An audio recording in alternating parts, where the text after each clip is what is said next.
పిత పుత్ర పవిత్రాత్మ నామమున ఆమేన్. పునీత పౌలు గారు ఈ రోజున మనందరికీ పరివర్తన గురించి నేర్పిస్తూ ఉన్నాడు. ఎందుకు అంటే ఈ సామాన్య కాలం 3వ ఆదివారం రోజున పౌలు గారి పరివర్తన పండుగను మనము కొనియాడుతూ ఉన్నాం. తల్లి తిరుసభను మీరు గమనించినట్లయితే తల్లి తిరుసభలో పుట్టిన రోజులను మరణించిన రోజులను జరుపుకోవటం ఆనవాయితీ.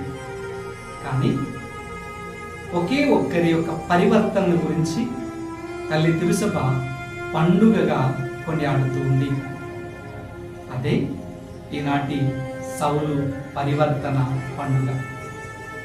అందుకే పౌలు గారి జీవితాన్ని గమనించినట్లయితే అపోస్తుల కార్యములు 9వ అధ్యాయము 3వ వచనాన్ని మనము ధ్యానించినప్పుడు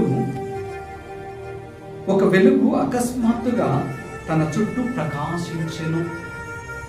సౌలుగా ఉన్నప్పుడు డమస్కస్ ప్రాంతానికి వెళ్తూ ఉండగా, కథోలికులను హింసించడానికి సిద్ధమవుతూ ఉండగా, ఆ యొక్క అరణ్యములో ఎడారిలో ప్రయాణమైపోతూ ఉన్నప్పుడు ఒక వెలుగు అకస్మాత్తుగా పౌలును ఆవరించింది.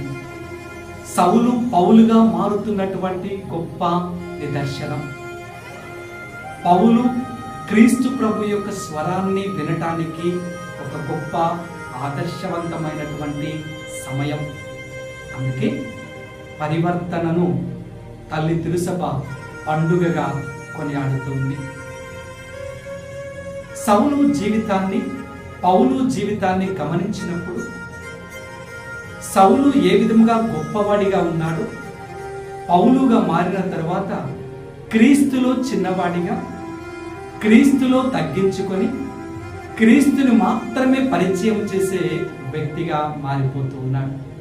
అందుకే ఈనాటి పాఠాలు కూడా హృదయ పరివర్తన కలిగి జీవించండి, వెలుగు మీ పైనికి ప్రకాశింపబోతూ ఉన్నది అని పలుకుతుంది. కాబట్టి దేవుని ప్రియ బిడ్డలారా, మన జీవితంలో కూడా పరివర్తన అనేది చాలా ప్రాముఖ్యం. మనము దేవుని సన్నిధిలో ఉంటూ ఉన్నప్పుడు పరివర్తన హృదయం లేకపోయినట్లయితే పౌలుగా మారలేము. పౌలుగా మారాలి అంటే, క్రీస్తుని తెలుసుకోవాలి అంటే, ఆయన స్వరాన్ని వినాలి అంటే, ఆయన అనుభూతిని మనము అనుభవించాలి అంటే మనల్ని మనం ఈ లోకంలో తగ్గించుకొని పౌలు వలె జీవించాలి, పౌలు వలె సాక్ష్యముగా ఉండాలి. అప్పుడే క్రీస్తు ప్రభు తన కృపను మనందరికీ అనుగ్రహిస్తాడు. పౌలు పరివర్తన పండుగ సందర్భంగా మనల్ని మనము తగ్గించుకొని విశ్వాసాన్ని నిలబెట్టుకొని క్రీస్తులో ముందుకు పోతూ ఉన్నప్పుడు ఆయన మనకు వరప్రసాదాలను అనుగ్రహిస్తాడు. పౌలు మారిన తర్వాత ఎప్పుడు లోకం వైపునకు చూడకుండా క్రీస్తు వైపునకే, క్రీస్తు బాటలోనే ప్రయాణము చేసి ఉన్నాడు. కాబట్టి ఆయన చివరి మాటలను కూడా చూసినట్లయితే, నేను మంచి పోరాటమును పోరాడి తిని, నా విశ్వాసాన్ని నేను నిలుపుకుంటుని, నా పరుగు పందెమును నేను ముగించి తిని, జీవ కిరీటము కోసము వేచి ఉంటిని అంటున్నాడు.